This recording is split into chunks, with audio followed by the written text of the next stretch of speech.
Recording in progress.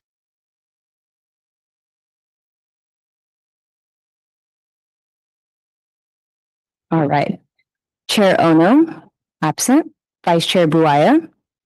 Commissioner Bentz. Here. Commissioner Crampton. Commissioner Nazal Garib. Here. Commissioner Reed. Here. And Commissioner Schmidt. Here. Thank you. Nate, could you read the public comment procedures? I think I will read them tonight. Oh yeah, and then just make sure your mic is on. Perfect. All right. Good evening, commissioners. Information on participating in this meeting and providing public comment, including remotely by Zoom or telephone, is available on this meeting's agenda, which is online at isearchmonterey.gov. Remote commentators, you will be muted until it is your turn to speak, and a timer will be shown on the screen. If you are connected on Zoom, the timer is accurate with no delay. In the chamber, we ask attendees to please keep your phones and devices muted to prevent audio interference with tonight's meeting. Consistent with the First Amendment and the Brown Act, individuals have the right to speak at public meetings, which includes the right to criticize or support city policies or actions. The city encourages your uninhibited and robust feedback on public issues affecting the city. Thank you. Thank you. Next would be the approval of minutes for the Park and Rec Commission meeting of Wednesday, February 11th, 2026. Are there any comments or questions regarding our meeting and the minutes from last? Any commissioners would like to make a motion? Second? Second. Thank you. All in favor? Any opposed? No. Thank you. Public comments would be our next section. At this time, any persons may address the Park and Rec Commission concerning an item that is not on the agenda. There are 3-minute rule limit to that, and we will ask Nate to proceed to callers online and then go into the chambers. So are there any public comments online? All right. Speakers need to be identified prior to public comment opening. If you are in the chamber and would like to speak during general public comment, items not on today's agenda, please stand up and line up, or if unable, please raise your hand. Do you have a general public comment tonight, or is it on? Perfect. Okay. None in the chamber and none online. Thank you. We will go next to the public appearance items, report on action. That's item number 2. Recommend the city council adjust the Parks and Recreation Department fee schedule for fiscal year 2027. Adjust the contribution of Parks and Recreation fees to 6% for the purpose of Park and Recreation facility maintenance and improvement, and increase designation by 1% each fiscal year until contribution reaches 10% in fiscal year 2031.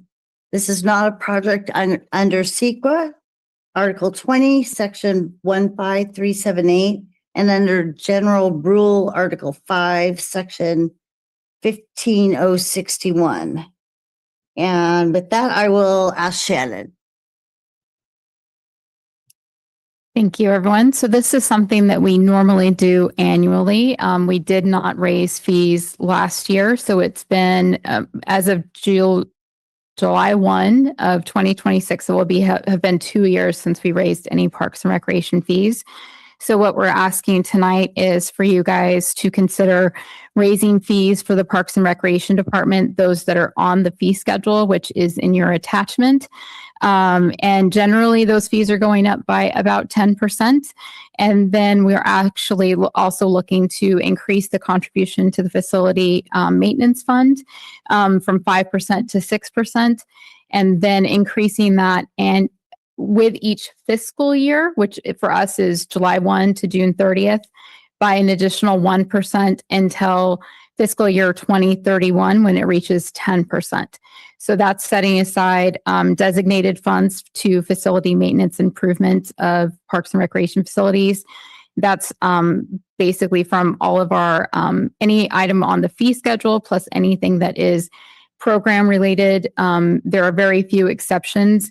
Basically, appeals, urban forestry, there's cemetery, those are not taken in a split, but otherwise every fee that's collected goes into a facility maintenance fund to benefit the department. As you know, we have aging facilities. So what we did was we looked at all of our fees, and there's several factors contributing to the reason for this increase. And we'll go ahead and so we're, again, always looking at making sure we're responsive to our community. We're balancing our fees along with our own ongoing fiscal challenges throughout the city. The proposal is to raise fees 10% to increase revenue. We're also wanting to make sure we're competitive when in the market. And so we're not going to increase our fees so far that we end up being too expensive. We still want to remain as affordable as possible while trying to find that right balance. So back in January 1st, this hasn't been too long, January 1st, 2022, this was established, 5% of fees designated towards facility maintenance and improvement. And again, we're recommending that go to 6% come July 1, and each fiscal year raise that by 1% to 2031. We reach 10%. And again, we want to make sure our programs and services are still high quality while being affordable. But just like everyone knows, with your household budgets, our budgets are growing as well. Our cost of utilities, our staff costs, everything remain increasing. We also want to try and remain as innovative and responsive and supportive to the people we serve. And so that's why we're very mindful that we're not so out of place that we cannot serve everyone.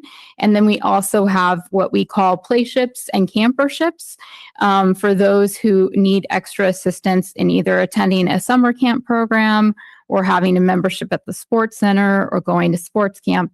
There are those opportunities as well. So the reason why it's necessary, it's kind of really much more detailed outlined in the staff agenda report. But our costs to provide services continue to increase. And many of those costs are things that we just can't control. Utilities, workers' comp, insurance, risk have just risen dramatically over the past 3 years, and they continue to climb. We also want to try and continue to meet the established goal of the Sports Center's cost recovery, which is 75% of direct costs. Which the Sports Center is doing very well in that matter. And then in terms of the budget, it's not just our budget, but it's the whole city's long-term budget challenges. And we know that the city itself is trying to close a $10 million budget deficit for the next fiscal year. So we're trying to be as mindful of that as well. We're making sure we're very careful in how we spend our money, but also trying to address revenue. So again, some of the things I've mentioned briefly, but our utilities costs are about $1.6 million, and this is recreation, parks, and sports center. And this is a 31% increase since fiscal year 19. And for us, fiscal year 19 is our benchmark year. It was the last year we had before COVID. Fiscal year 20 and 21 for us, we really don't even consider a factor just because we were either closed or very slowly rebuilding. So when we think of where we are, we're looking at our previous 3 fiscal years plus this fiscal year to date. And that's kind of where we're at right now is it has been about a 31% increase, and 1.6 million per year is just on utilities out of the entire budget. Our employee costs continue to grow. We are at $16.90 per hour. That was January 1st in minimum wage. That is a 111% increase since 2014. Doing a little research, we anticipate this minimum wage to go to $17.30 January 1st of 2027. And that is because the state of California also ties minimum wage to CPI and inflation. And so regardless of what the voters say, and if they want to increase minimum wage beyond that, they can. there's these increases that are still happening. So, and for especially recreation and sports center and our divisions being so heavily reliant on part-time employees, we have to remain competitive within the market. And right now you can go get a job at, In-N-Out and make more than $20 an hour. Panda Express, $23, $24 an hour just to entry level. Plus they are able to provide benefits and sometimes tuition assistance that unfortunately we don't have that capacity to do. So we're really trying to make sure that we're able to get as many part-time employees as possible, and we need to actually get very qualified. We're always trying to build people up, but we cannot hire everyone at 16 years of age. We have to have a breadth of knowledge and experience in order to offer the programs that we do, and we just have to have that ability to attract people at a little bit of a higher salary as well.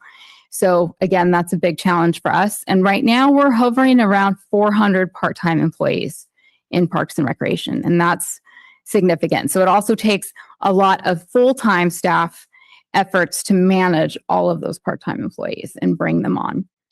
And of course, program supplies and materials have continued to grow due to inflation. So kind of mentioned this already. Our recruiting, training, and retaining qualified employees is a huge factor, remaining competitive in the market for part-time employees. We also want to address compaction whenever possible. So a person who starts with us last summer is going to make more this summer than they did before. They're not going to continue to, make the same as they always did. As they get more and more experience, they get bumped up. The new ones come in, then, so we're always trying to keep that compaction from being an issue. And then whenever possible, we do our best to restore program services and staff. Again, that's a bit of a challenge. It's more about maintaining our existing services at a high quality than being able to add anything new at this point. But what we do have is significant. We do have a lot of programs and services for a city of our size. And that's just because we're serving so many people, not just in Monterey, but those people who work here and who visit here. So with our projected revenue, we are estimating for fiscal year, this is based on our fiscal year 26 projected revenue. Based on that, increasing everything by approximately 10%. We're looking at just a little over $643,000 in revenue, with $386,000 going towards the facility maintenance and improvement fund, with that 6% going there. And so we're asking the Parks and Recreation Commission to recommend the City Council amend the master fee schedule to adjust Parks and Recreation fees as proposed July 1, and also increase the contribution to the Facility Maintenance Fund by 1% each fiscal year until 2031. To add to that, the city is taking all of the fees in the entire fee schedule, which are every single department. Those are going to be going before City Council in May, and there will be proposing fee increases as well. But because Parks and Recreation Commission has input and advisory to City Council, that's why we're coming to you first. And then again, everyone in the city will be looking at potentially raising fees in May, so that they're effective July 1 with the new city budget. So that is the staff presentation. And yep. All right. Thank you, Shaken. Before we start comment on this section, did we get a motion in a second for the minutes? Who motioned? Sid, perfect. And second? Thank you, Ben. Appreciate it. Continue. Are there any questions for the commission on this matter? Yes. It says here that the City Parks and Recreation Facilities, Programs, and Services are supported by a blend of taxpayer, general fund, funding, and participant fees. We're just addressing participant fees, correct? So the general fund, which would be affected by the $10 million shortfall, have they given you any indication as to what that might be as far as a shortfall, or if they have, they're going to have to cut the amount that they are giving to the Parks and Recreation Department? So we are in the process of submitting our budget. We were asked to submit our revenues and our expenditures, and they're having meetings with each of their departments. We are, at this point, we don't know what that's going to be. We are most likely looking at not filling vacant positions at this point. And maybe if some reductions, but we're advocating pretty hard for Parks and Recreation because we feel like there's been some pretty significant cuts to us over the years. And there's not really much else to cut. When our budget is already very lean, a lot of it is really tied to employee salaries, part-time salaries, and those things that we can't avoid, like utilities and workers' comp and all of that. For instance, Bill's done some math and we've figured, what if we close the sports center additional day? Well, we ended up doing that and it's a net loss. We close a day, we're not bringing in that revenue. So that's kind of the case that we're doing our best to make, is that I think where we're at right now in terms of what we're doing, we're really in that nice sweet spot of we are really holding the line in terms of expenses, and we're able to generate revenue and serve everyone. And a reduction in what we can do is actually going to be probably a reduction in the general fund revenues as well. Any idea So- what's the percentage general fund versus the fees that go to your budget? I'm sorry, the What is percentage. the percentage of the general fund that goes to your budget versus the fees that are generated? Well, I think what it would be, I'm just going to throw something roughly out there. Like right now, the sports center is probably, let's say, costs $6 million to operate, but it also brings in over $4.6 million. So there's that gap there that is supported by the general fund. And then that's a little bit different when it comes to recreation. And parks, on the other hand, is probably more heavily supported by general fund because it just is. Parks don't make money. And that's a big portion of the Parks and Rec Department budget is parks as well, because it's, 800 acres, 37 parks. It's super labor intensive. So that I could say is probably more heavily general fund supported than a program like recreation or sports center that bring in a significant amount of revenue. There's no intent to do a sliding scale for fee increases for families. No, not at this point. We're also trying to keep in mind that we are having to leverage our software to do a lot of the help for us. And so the software does allow us to give a discount to residents just because it's tied to GIS, but to have to do those things like on a one-off scale would have to be all manually done by staff. Thank you. Got a few. This is actually kind of the meat and potatoes of why I wanted to volunteer for a committee to be able to hope to implement things that are pretty massive in the scale that we're asking potentially our citizens for more money. So that's like a big, massive thing. So I was curious, we haven't changed it for 2 years. What led us to this point today to let's do this? What spurred this? Really, it was the fact that we haven't done it in 2 years. We kind of, one reason we didn't do it last year was we were in the middle of the pool renovation at the sports center and the pool was actually closed. And we were like, for 3 months or 4 months, we're not going to recommend any increases. We're having memberships on pauses, those type of things. Now that we're back, sports centers humming, it's probably time to start looking at increasing fees again, and just being able to kind of continue to address our ongoing capital improvement. So that's kind of where we're at. But really the big factor last year was we felt like it was just not the right time, especially with the sports center being pretty heavily impacted by the natatorium project. Right on. And then as far as 400 part-time, remind me, how many full-time employees does the parks employ? All told, there's 8 of us in recreation. I think another 8 in the sports center, and then parks has 27, but they also have about 5 vacancies right now. So, yeah. Wow. Okay. Yeah. And this is basically just, you're asking us to vote on it to give it to the city council, because it's one step in the process. Yeah. And as far as going to the city council, this vote, if you weren't to get a vote of approval to move forward, because then it wouldn't go to city council to even potentially get their rejection or acceptance. Is that my understanding?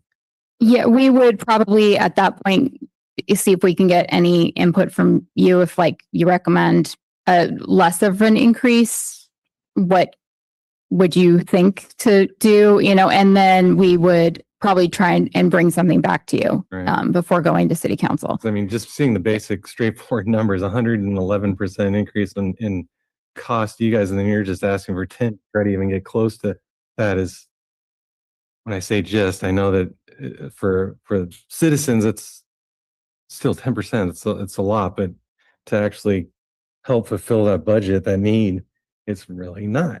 So, wow. Okay. Yeah. That's all I have, I guess, at this moment. Thanks. Yeah, I was curious about that because 10% is a substantial number for some people. Obviously, there's a need and there's a gap that needs to be filled. I'm just curious, how did that 10% number? How did you reach 10%? What the process was to decide that as the factor, and maybe some of the other. You said the other departments are also doing this with their fee schedules. Do you know some of the percent increases proposed for those departments as well? Yeah. So some of those are dependent on, they need to fully cover all of the staff costs. And so there are in some cases greater than 10%, because they're looking at the fully burdened staff rate of how much it takes to, let's say, issue a planning permit. Like for those departments, those increases are tied to what the service is, and they have to cover 100% of their costs. So for us, they're more discretionary. So we're taking into account where our fees are in the market, where our competitors are we under our competitors?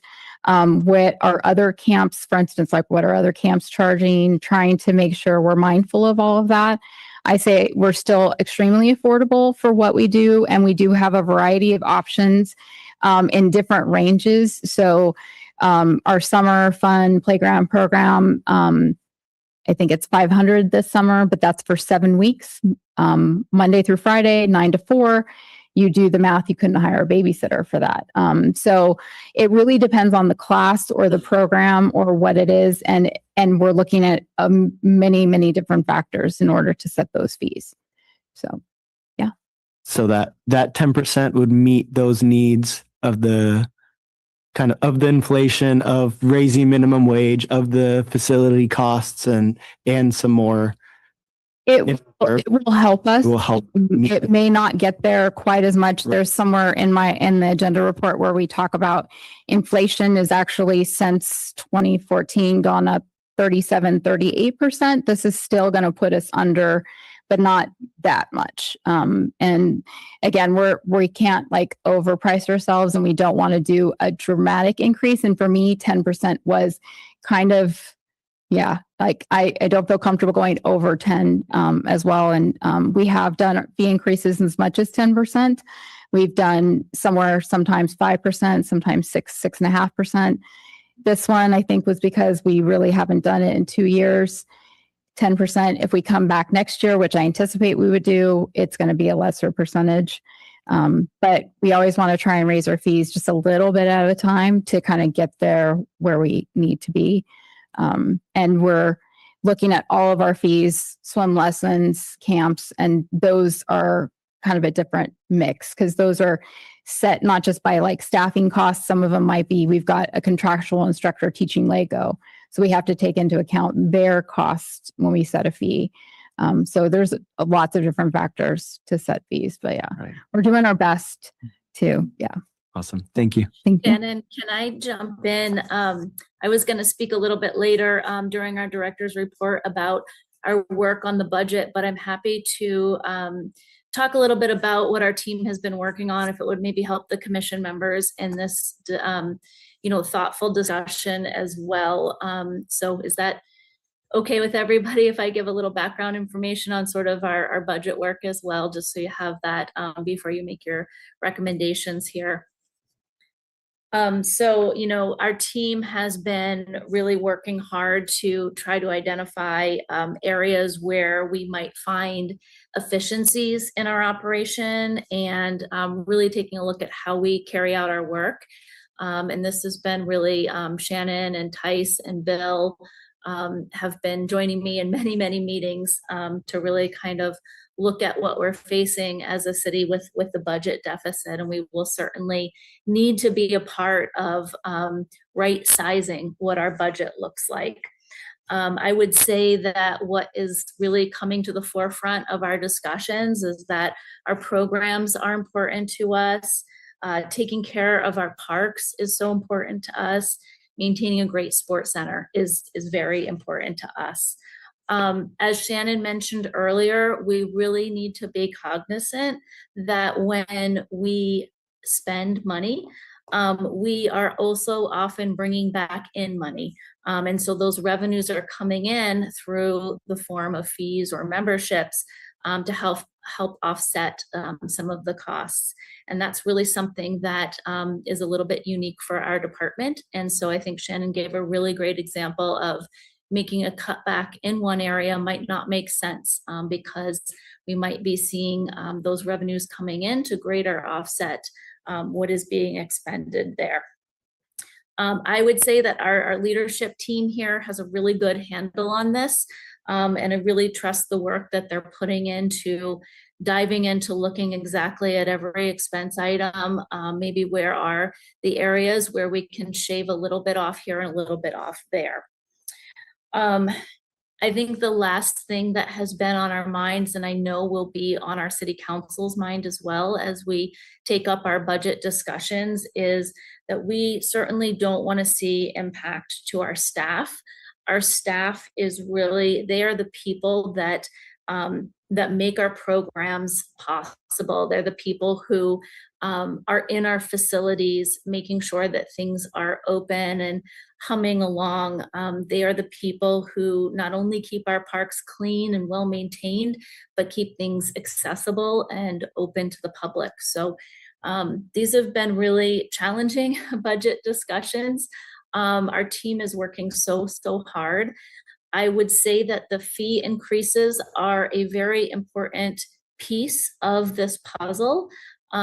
Typically, we would want to be increasing fees each year in smaller amounts. But I think across the city, we are going to need to look to cover costs and put our fees in a place that fit within the market, but also help us offset some of what we need to deal with some of the budget cuts that will be coming our way. So it's just a really important thing this year for us to be very thoughtful about. And I appreciate everyone's questions here, and I appreciate our team's work in putting this all together.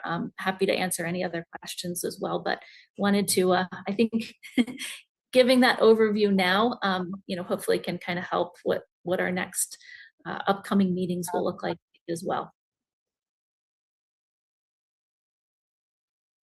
Sorry, I have two more questions. So the FY26 program fee and the F26 Monterey resident fee, the columns on the left, that's what they are now, correct? Okay, not what after the percentage, that's obviously what the fiscal year 27, even though they're going to take into effect July 26, the fees are going to, if they get approved and everything moves forward, right? Yeah. The timeline. So I'm curious, just kind of the first time, sorry if it's been available to me like a month ago and I haven't been reading it. I tried to print this out at work and was reading it, but the timeline that we have to address it, say we unanimously vote for it, goes to city council's next meeting. May, sometime in May. So the public would have that time to review and look and come in and comment and be a part of this process. That would be that timeline. Yes. Yeah. And they would definitely have that time and review it but prior to council being published as well. So after this after this. Yeah, Okay, that's it. Mhm. Thanks. sure. I just had a couple of quick questions. In your research, did you find that a city similar to Monterey as far as size, et cetera, can take the impact of that kind of 10% hit? And that's not unusual? That wouldn't be an unusual? Yeah, I guess I'm wondering if other cities have had that experience of that kind of increase. Or are they anticipating it this year with, Yeah. all the budget cuts? Yeah, I would say there's there are cities that are trying to address their budget very similar to ours. We did raise our fees 10% in fiscal year, I think 19 or prior to that, because it had been 5 years since we'd raised fees. So we did raise them 10%, and it really was still, we didn't hear a lot. It was fine, because I think we're still really affordable. And when people do the math, they, look at our competitors and they're like, that's still a reasonable rate. The residents still get a 10% discount. And we do a really good job of offering the programs we do. So there's a value there as well. Our programs are longstanding. Sports Center has been here a long time. The value is there as well.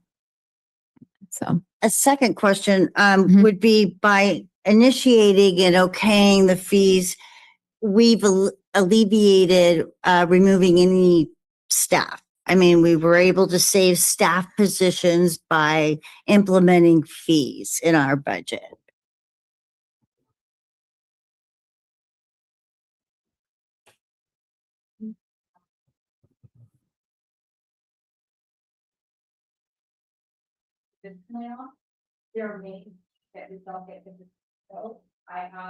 I have a vacancy in my division. Tice has 5 vacancies. We're advocating really, really hard to fill a couple of really critical positions that are safe and health related.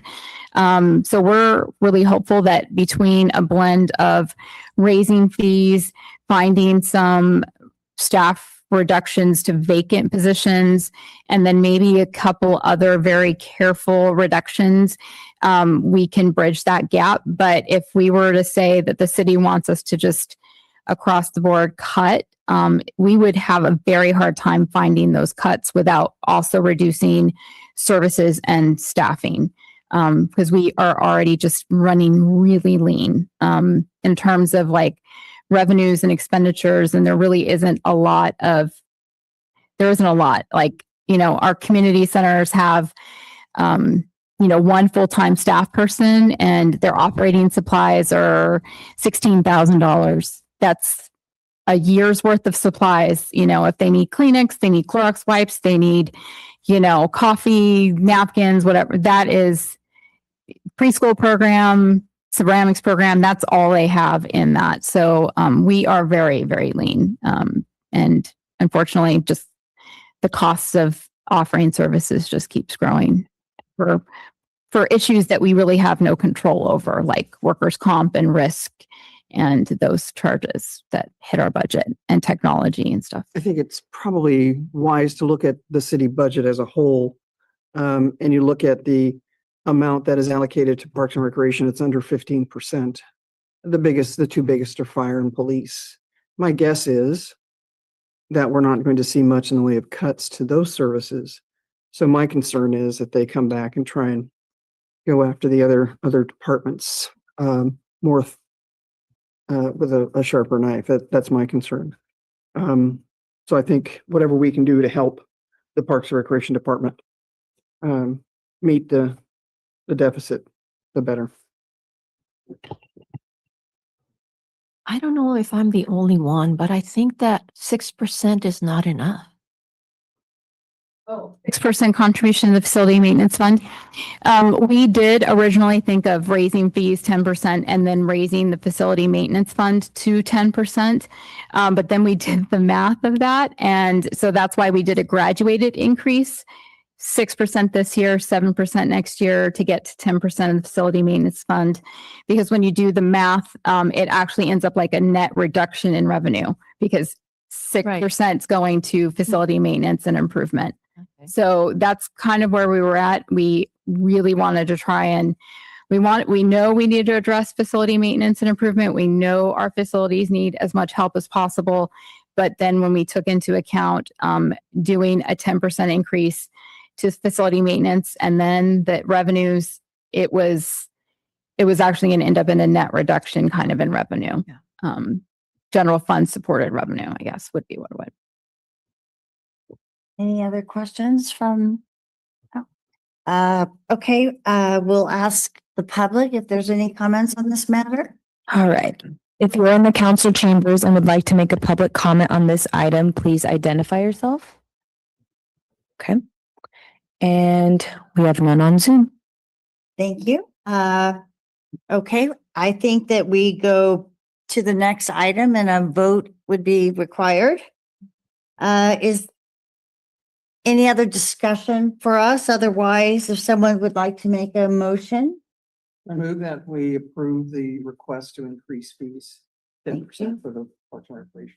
I second that. thank you. All those in favor? Yes, and facilities maintenance fund. All those in favor? Aye. Any opposed? Okay. Do you need anybody at the city council meeting? Or- Okay, right. Okay. Yeah. When is that? I'm sorry. Sometime in May.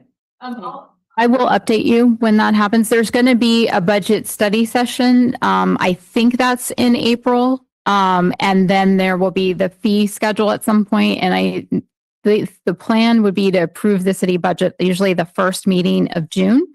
And if they needed to, they can push it to the second meeting of June. But of course, they want it to be effective July 1. So I can let you know when that happens. Thank you. All right, thank you, Shannon. Okay, next, item number 3 is recommend city council deny a request for a license agreement for the Pecos League of Baseball LLC at Frank Solicito Junior Ballpark for dates in May, June, and July 2026. Not a project under CEQA, Article 20, Section 15-378, and under General Rule, Article 5, Section 15061. And again, we'll call on Shannon. So I'm going to hand this over to Nate Coda in just a second, but I would just like to say that, this isn't something that we enjoy doing or necessarily want to do, but we're being very mindful of staff resources and staff time. We actually just went to City Council and asked them to suspend or cancel the Special Event Support Program, which is a grant program that benefits local businesses and nonprofits having events in the city of Monterey and helping to offset those costs. And we just didn't have the staff time or resources to get that off the ground this year with the vacancies that we have. And it also was a very time-consuming project. So we're just unfortunately having to make some tough decisions and some recommendations as to how we best allocate our staff time and resources. And so that's kind of where we are with this recommendation. And Nate managed the Pecos League agreement and that process for summer of 2025. Last summer, previously to that, I managed that program along with our field sports coordinators. We've had a couple of changes in those staff. So I think we've done a really good job of managing this as much as we can. They've been with us for quite some time. It's just kind of reached the point where staff resources and everything are extremely limited. We're making some difficult decisions. We also didn't bring back every program that we had post-COVID for reasons similar. They just took more time and staff effort or money for kind of a little bit of a return. We're really, had lots of discussions with Parks and Rec Commission over the years about trying to find where the needs are and addressing needs first, wants next, what is essential, what is like the true demand of something.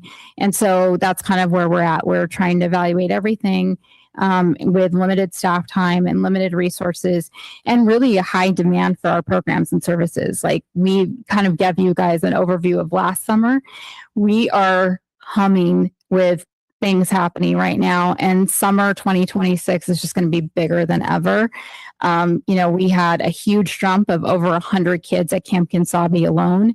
We're definitely exceeding fiscal year 19 revenues and attendance. And that just takes a lot of staff time and effort. And so, Nate, I'm going to hand it over to Nate. He can give you guys a little bit more of a breakdown of how we came to this decision and the staff recommendation. And again, it's a staff recommendation. Commission also will make a recommendation, and the ultimate deciding vote would be City Council. So. Good evening, Commissioners. Nate Cota, your Recreation Supervisor. It's nice to see you guys in person tonight.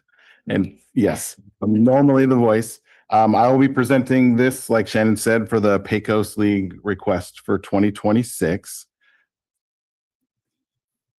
So just to give you a little bit of brief background. So Pecos League started in Texas in 2010, came to California in 2017.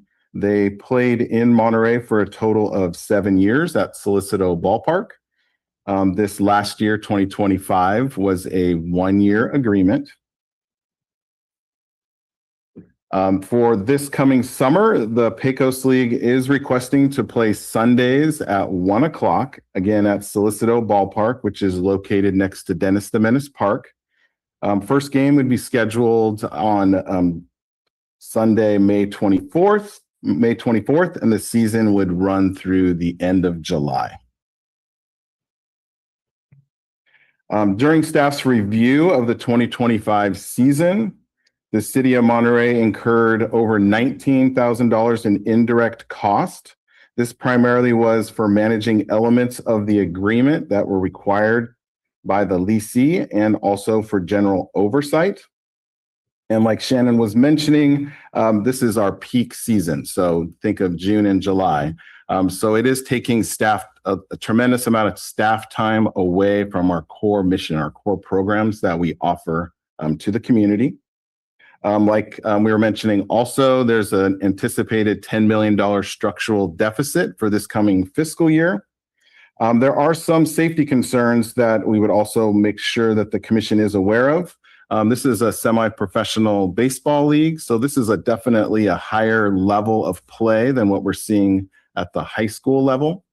And that's definitely shown on the wear and tear of the field itself. It's an aging facility. We also tracked balls that left the park this year, and we tracked 99 foul balls that left the field going into either Dennis the Menace or Dennis the Menace parking lot.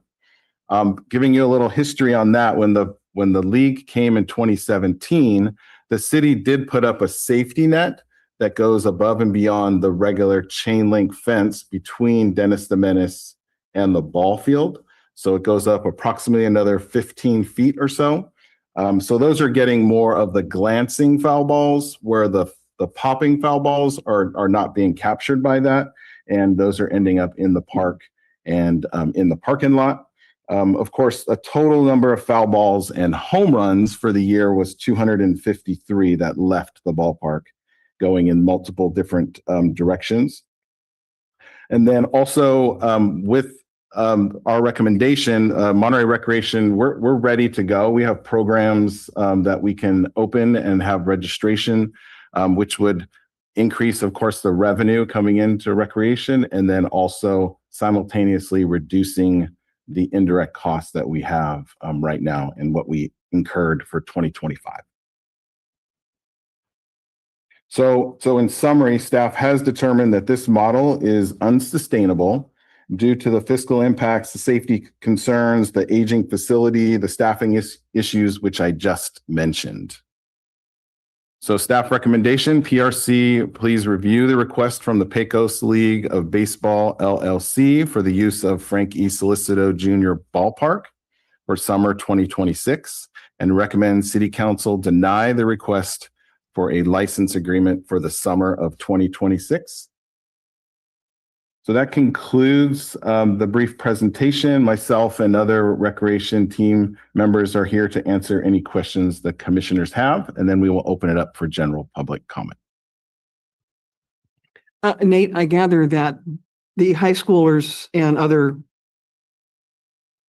teams that play there aren't as efficient as hitting the ball outside of the park. Correct. Yeah, they're not, I mean, there is a project that we're looking at of putting a shade structure over Right. the barbecue area, and that's also to do with the safety concerns of that. But yes, there's not as many foul balls or balls that are leaving the park. Has anyone gotten injured by one of those balls? Of the ones I'm speaking of, there was no reports. So usually what happens in the past is like with softball leagues, if there's a staff person working and if a foul ball, let's say, leaves the park and hits a vehicle in the parking lot, then generally they would come to the score booth or come to the park and be referred to the score booth. We would document that and then give them contact information for the risk manager. And then they would take care of it from there and filing. That's a city responsibility, not Correct. the player who hit the ball out. Correct. Well, that's part of from what I understand is that's part of it. They would like to know who that person was that hit the ball. Yeah. But as far as being responsible, I wouldn't be able to answer that. Thank you. So there have been occasions where it has been reported, but it was none last season. And so that one Sunday, that would be Pecos. Sorry if I'm pronouncing it wrong. But is there already somebody that would want to, whether it's a high school or junior high or some other venue that wants to go in during that day, that slot that? So with all of our facilities, our programs take priority. So if we want to schedule a baseball league, or if we want to run a program at a community center, we take priority before we rent it to any outside agency.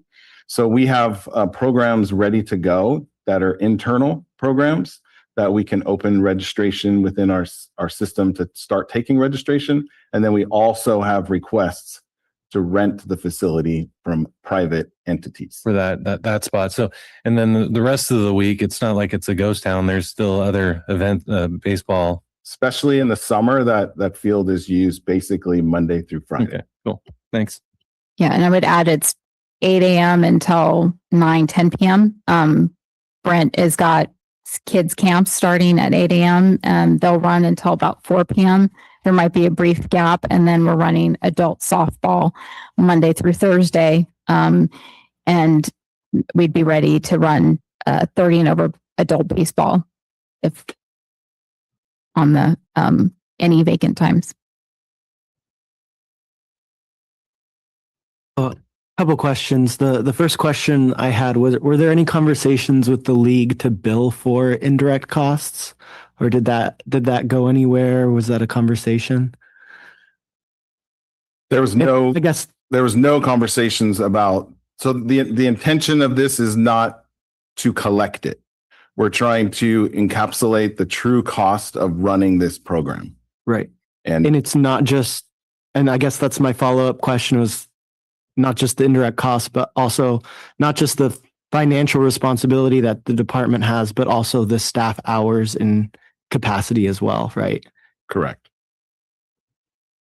I'd say I think it's in your agenda report. We collected probably $9,000 in fees last year, but that was direct time, the lights, the field. There was a little bit of part-time staff, but all of the additional costs, the $19,000 in indirect costs, are on top of that. So you could see in the long run, it was a loss to the city. And in terms of a license agreement, you're either it's supposed to be revenue neutral, or expenditure neutral, or it needs to be a net money maker to the city. And in this case, it's not. So that's kind of where we're at. So that could be an option, but the terms of the license agreement did not have us collecting additional staff time. So that is one of the alternatives in your agenda report. Is you could say we support the staff recommendation. We recommend City Council does not approve a new license agreement. You could say you're okay with things as is and just go ahead and recommend approval, or you could recommend that staff, that Parks and Rec Commission recommends to council that there is a new license agreement, but it is not only the cost of that, but also indirect costs be collected, in advance or put into an escrow account. And so then they're responsible for all of those fees and time because, and as outlined in some of the agenda reports, like we would not be, I permit lots of events. Oktoberfest was just out here on Colton Hall lawn in September. In that group, I issued a permit. I gave them all the guidelines, and then they were responsible for their garbage and their recycling and their portable restrooms and closing the street. And they left the Colton Hall lawn, as if it never happened. And so that's our intention of when you do an event permit or a license agreement, that this group doing that has taken full responsibility and really has very minimal impact on staff from there. Yeah, I would say before denying, I would speak to these people. Because it could be a revenue for the city. Sure. So to add to that, that was the reason why last year when we came to you, it was a 1-year agreement only. It was a last best chance agreement to kind of make sure everything ran perfectly and that they took responsibility. And so that is kind of where we're at this point. Last year was a 1-year agreement because of that. This group has started since 2017. We've had agreements, right? We've had multiple years and then the 1 year. And did we do any kind of analysis and provide them with this kind of information in any of those years other than this one, when it's denials about to happen, so that they would be able to digest, the cost is this to the city and maybe we'll do more to help? I don't know if we broke it down quite so clearly into indirect staff costs, but we had the 1-year agreement, their initial agreement, 2017. Then we had a 5-year agreement. And that ended summer of 2023. At that point, we said, we're not recommending a new agreement for these reasons. Right. And then they came back and asked for a consideration by the city manager, and we did one final year, summer 2025, and it was intentionally a 1-year agreement with staff review afterwards. And, hopefully that was the idea. Is like, this was like your opportunity to shine. Or Have they been given any of these numbers? And Yeah. Yeah. Okay. So I'll just jump in real quick. I know Nicole would like to speak. So go ahead, Nicole. Hi, everyone. Appreciate the conversation and the presentation here. And I just wanted to say I wasn't here for this season, but I have been fully briefed by our team, and I really trust their assessment on things here. I think the important thing that we really want to characterize here is this is not a recreation program. It's not one of our internal programs. And so it's not a city-run program, and it's not a rental. So really, this shouldn't be taking our staff time. And as we've kind of, been talking about, and we'll continue to be talking about, as we are down staff, we're really having to be even more thoughtful about what we are taking our team away from. And that really means cutting into those core programs that we offer. This team has been before the city for a license agreement. And so those terms are really all spelled out to them. All of the obligations are written into a contract that clearly lays out what they are needing to fulfill on their end to be able to hold an ongoing event, an event that includes alcohol, safety needs, many different things that have to be in place. It's their responsibility.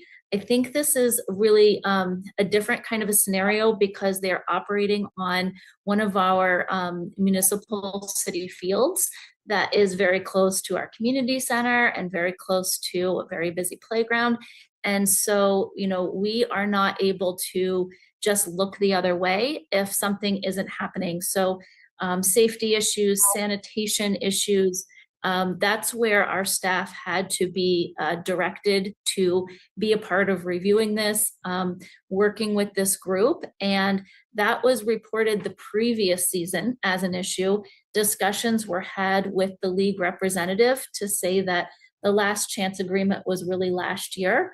And we have continued those conversations. We have met with their representative, sort of debriefed to go over, the specifics of what was happening here. And it's just it's a challenging situation. We do have other license agreements in the city that do not take Parks and Recreation staff time to this level. Or other city staff time to this level. So it's just something that has gotten to be, we can't continue to subsidize it this way. And that's kind of what's occurred here. But I do believe there's been really good effort. I will also say that our team has reached out to some other fields. We haven't found another local field that had availability. But we've been working to try to see if there's any other options that could be offered. But in our current situation with our budget and our staffing, continuing on in this way is not a good outcome for us. Thank you. There has to be city staff in the field while they're playing. So there is the only thing that we provide that is covered by the league is a part-time staff person to kind of be kind of a very run the scoreboard or just very minimal staffing as outlined in our agenda report. And we were responsible for making sure the dumpsters got delivered, that things were, restrooms were unlocked, that equipment got removed after the event, that it got delivered on time. It was beyond the games. So under the terms of a license agreement, the field and the facility kind of becomes their responsibility for their 6 hours. Let's say it's 6 hours. It kind of almost reverts to their property for 6, and it becomes their responsibility. That definitely was not the case, but it was also all of the management prior to the games and after the season, making sure those dumpsters got picked up, getting phone calls from Monterey City Disposal saying, hey, can you get in touch with the vendor? This isn't happening. That's not happening. Those type of things that are above and beyond things we would normally ever have to do with anyone. Okay. Correct me if I'm wrong. I also read in here that even if we were to potentially, as a commission, decide to vote to send this back or have a increase in the fees for them, for the indirect staff costs, all of that. But I was reading in here that there were past challenges with collecting payments. That was something in this packet. Is that something that was an issue in the past? So in the license agreement, it'll actually has a schedule of when the payments were due, and those payments were not made without staff prompting them to make them. So the payments were made, and the contract, all the elements in the license agreement, technically, I would say were probably met, but they were met due to all of the increase in indirect cost and time of the staff during our peak time of year.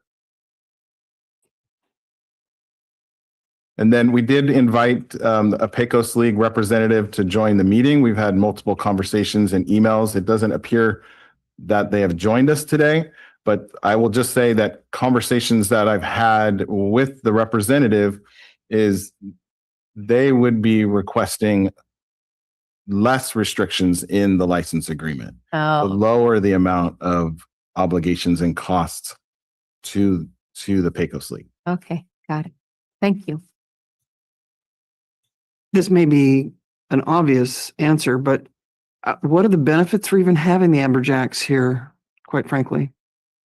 Well, Monterey has history of baseball. Right. And Solicitor, there's history with that park. And with, Monterey Amberjacks being a local team, when they first came in, there were local players like from Monterey. I know there was a pitcher that was from Monterey that was on the team. Even though it's a Texas league, there is Monterey locals. Correct. Uh-huh. And so that was the appeal, and having a small semi-professional team in Monterey. They're not having to travel to the San Jose Giants, and it's just being much more of a production and paying for parking and all of that. So there's definitely an appeal to it. I could see benefits of continuing the agreement if it wasn't all of the issues that we've laid out here today. Right. Overwhelmed. Thank you. Okay, I think that we will open it up to public comments on the matter. If you are in the council chambers and would like to make a public comment on this item, please identify yourself. If you are online and would like to make a public comment on this item, please use the raise hand feature or *9 if you are on the phone. Change my mind. Oh, okay. So we have none in the chamber and none on Zoom. Thank you for sitting for our meeting. I was gonna say keep them, but I'd get annoyed telling someone to pay me back every single time.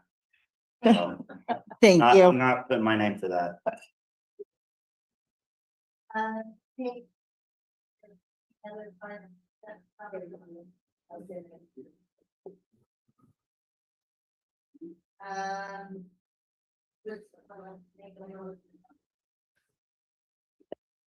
I moved that we.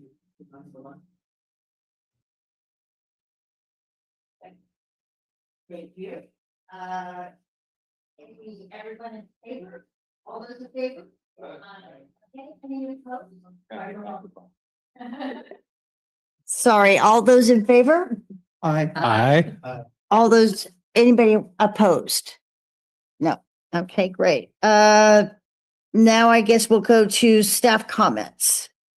Nicole, welcome aboard. I guess we'll ask if there's anything that you would like to share.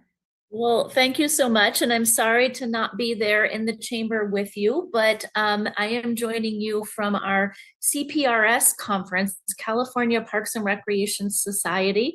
Myself and Tice, who is our Parks Operations Manager, are down here for 3 days this week. And we are joined by over 2,000 Parks and Recreation professionals from across the state of California. So it's a really exciting opportunity to go to some really great education sessions. We have a vendor hall and we're collecting information on different types of things that could be offered to our community and getting more options for those that we could potentially use in the future for different parks or recreation activities that we might bring to the community. So very exciting to be here and happy to be joining you from Zoom tonight.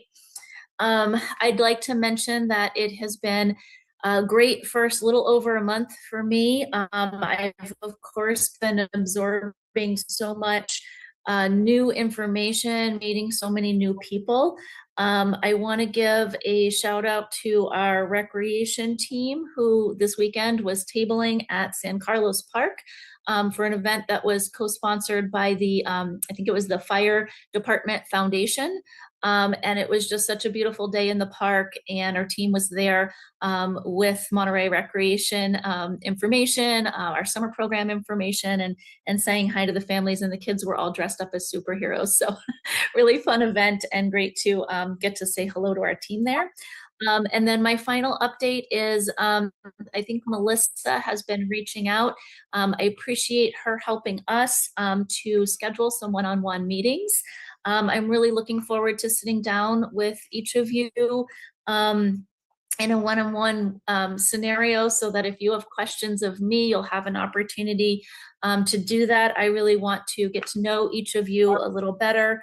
a little bit about, your priorities or interests and why you serve on our commission. And so I'm really looking forward to those meetings and hope that we can find time in your schedules to make that happen as well. So appreciate everybody who's signed up so far. Looking forward to it. Thanks so much, everyone, for all your help tonight. Thank you. Yeah, you got a great staff. You lucked out. Yeah, It's a dream. well, you're really lucky. Next, I'll call on Shannon, who's wonderful. And everybody has done such a great job tonight presenting. These were really a lot of discussions and thought that went into preparing for tonight. So great job, everyone. Thank you all for your support. It's great having these meetings with all of you. I appreciate it. I would just say that these were not easy topics to bring to you today. No one likes raising fees. No one likes saying don't offer a program.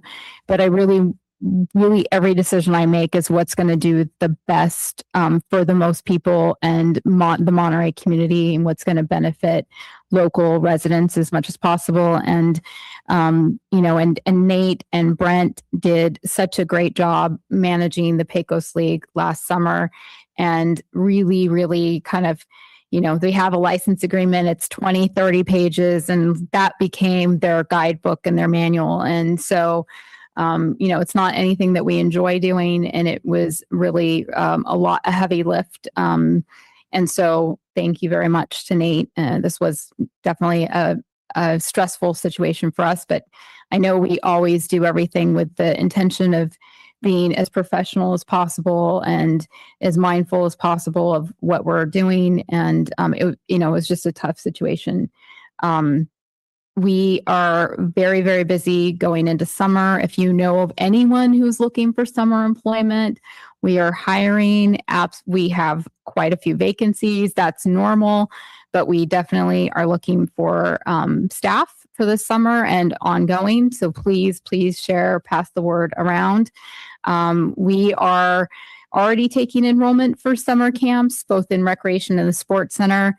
Those opened up kind of mid-February. Swim lessons at the sports center will open in another couple of weeks, but summer camps, many sessions of summer camps are already full.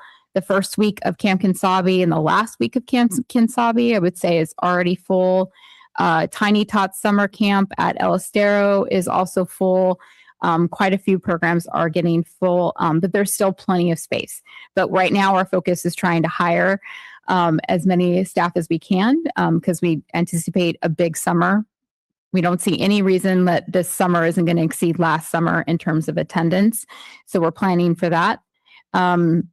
I would say that, yes, we've got a big slate of upcoming events and programs pretty much every weekend from now until summer. We are working, whether it's an event that we're doing ourselves or an event that we're tabling, or interviews of staff, because we do an extensive interview process, interviews, reference checks of every single person we are hiring. So they do get a very thorough background check. And then I would just say that, the other things that we do, the food service at the senior center, the produce distribution. I got a call Monday morning from our interim city manager before 5 a.m. and it was like, there is a fire in the Casanova neighborhood. What centers can we open? Who can you call? And I called Nate, and I called Sarah, and I called Chris, and they all answered, and they had those community centers dialed up and opened in less than 45 minutes. Were they heavily used? No, but we were there to help, and we provided, Sarah's at Safeway before 6 a.m. getting coffee and pastries. And even if that helped out our Monterey firefighters and our police officers, that's kind of the things that we do. And that's where our focus needs to be, is our existing programs and supporting the Monterey team. And we just have such amazing staff, and I'm very grateful to work with everyone. And we're just really gearing up for a big summer, and that's it. So thank you. Thank you. Bill. Wanted to share a little bit of good news. So Monterey Bay Parent Magazine they basically feature local programs that are great for families that are here, families that are coming into the community. These are the things available to you. They tend to promote a lot of different activities. And the point is that people do have options here. They can choose to go do a summer camp at Santa Catalina. They could choose to go do a program at a private facility. They could choose to do an aqua aerobics program at Patullo Center. They have options. And when we go through this process of trying to decide what's the right amount that we should be charging for the programs and services and things that we do, there's, as Shannon said, so much that goes into trying to figure that out. Where are we relative to private sector options? Where are we relative to public options? Where are we in terms of what we provide? What this gave us an opportunity was to really feature how important a sports center is to the entire family, how we are important to every age, every ability, every type of demographic that you can think of. And we support and serve not just the citizens of Monterey, but we support and serve the people that come here, that visit here, that work here, that are a part of our workforce. We support our surrounding communities that help come to the sports center. And all of that goes into the mix of what essentially at the end of the year is, what is your cost recovery? Did you cover the costs that you were expected to cover? Is the sports center being successful? And the answer is a resounding yes. We're doing better today than we did before the pandemic. We have more members. We have more revenue. We have more programs. By every metric you can look at, we are doing better today than we did before the pandemic. But before the pandemic, we had 31 full-time and RPT staff. Today we have 8. So we are so heavily dependent on that part-time staffing model. And we're so heavily dependent to make sure that we can recruit, hire, and retain good quality part-time staff. Because without them, we cannot make this operate. So when Shannon says that we're really pushing the narrative with the budget committee and with leadership, that we've already taken a really heavy amount of cuts and hits over the years. And we really are about as lean as you can possibly get and still operate successfully. And the backbone of that is our part-time staff. So we're hiring lifeguards at 17. Minimum wage is just under 17. Are you going to get the best and the brightest and the most qualified people out there when they can go flip burgers for 24? That's where the challenge is. And then when Tony tries to hire an aquatic staff, he's always looking for a balance of some of the younger kids that are coming from the high schools to train them to be lifeguards and instructors. But we also have to have a good mix of the college students that are coming in from CSUMB and from MPC that can help serve as role models and help us manage that. Tony is one full-time person running a staff of over 100 part-time people out there. And it's just a real challenge to make sure that that whole mix works. You know what happens when 16 and 17-year-olds are on their own, unsupervised. They create some challenges, and Tony is really adept at being able to manage that, but he's able to do so because of the quality of the part-time staff that we have that supports him.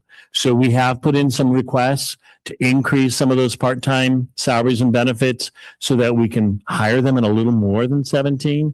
Most of our competitor pools are anywhere from $19 to $23 an hour. So we're trying to get our people at least to the 19 range. If we can get them to 18 this year and 19 next year, that's going to help. So when you ask about the 10%, yeah, it sounds like a lot, but on a drop-in fee, it's $1. It's $1 more. And that goes towards helping us meet the needs of the community. The other part of it is we serve 106 nonprofits in this community that have access. Ryan is doing homeschooling PE right now. He's setting up a special program for some of the local, like Chartwell does their basketball leagues there. Tony's got Special Olympics coming in about a week to use our pool. We're constantly working with local school groups to have access to that facility. So part of that offset of all of those costs has to take into account providing those programs and services. So the nice thing about this is it tells the community what we do. We're going to be at Del Monte Center for a big fair coming up where we're going to be sharing this with the people in the community, telling them about the success of the sports center and how it's just such a valued treasure for this community in terms of what it provides and the opportunities that are available there. We're also going to be starting the ANDA Academy tomorrow night with the residents, the citizens, for the Parks and Recreation over at El Estero. We'll have a little cemetery tour. We're going to have a presentation on our programs and services, but also just sharing our stories with them so they understand what it is that we provide for the community. So I just wanted to share that with you. There's a wonderful article on page 24 that really gets into the breadth of the services. There's a couple of other articles that feature our recreation division in here, as well as some of the ads that we put out there along with the other parts of the community to showcase what we provide. But I just wanted to share it with you. It's a really good opportunity for us to message what our role is in the community going forward. Thank you. Okay. Any comments from the commission? No? I would like to just say one thing. I was helping out on Monday when the fire occurred, and also as a CERT member, I wasn't sure where I should go. I had 2 volunteer opportunities, but I was thrilled to hear that the city called on their staff and there was an emergency plan in place, emergency operations center. They knew where to go. They knew who to call. I just was so impressed. And then for me to have the Monterey Salinas transit bus take everybody was brilliant. I just thought somebody did very well in the planning of this. So anyway, it was very impressive. That would be my only comment. I guess we go on to the next meeting would be scheduled for Wednesday. I have a comment. Oh, go ahead. Yeah. No, I just wanted to say thank you again for all the hard work and incredibly thorough information you presented to us, all those really difficult decisions to keep everything moving forward in the right direction financially, but also in terms of meeting the community needs.